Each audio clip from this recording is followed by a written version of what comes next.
Assalamualaikum warahmatullahi wabarakatuh. Perkenalkan, saya Tiara Diva Agisna. Kali ini saya akan membahas tentang self-awareness. Seperti yang kita ketahui, self-awareness adalah kemampuan untuk memahami diri sendiri terkait dengan emosi, kekurangan, kelebihan, dan sikap kita dalam menghadapi situasi tertentu.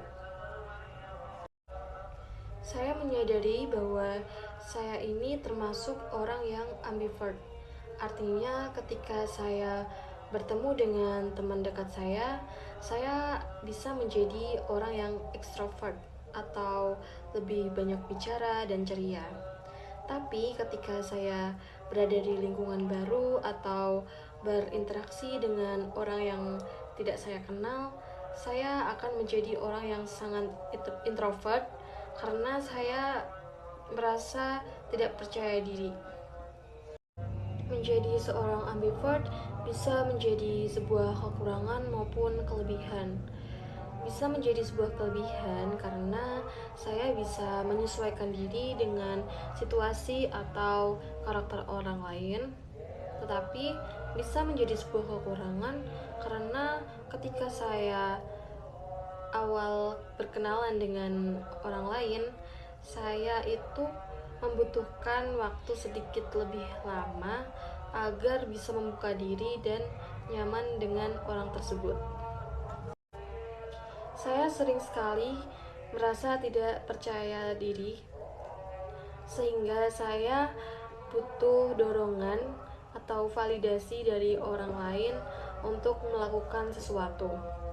Tapi sebagai teman, saya menjadi seorang pendengar yang baik dan seringkali memberi nasihat ketika teman saya membutuhkan. Kekurangan lainnya adalah saya menyadari bahwa ketika saya ingin mengambil keputusan, saya seringkali meminta pendapat orang lain atau validasi agar saya lebih yakin untuk mengambil keputusan tersebut. Saat menghadapi suatu permasalahan, saya seringkali dinilai terlalu santai dan terlihat seperti tidak memperdulikan masalah tersebut.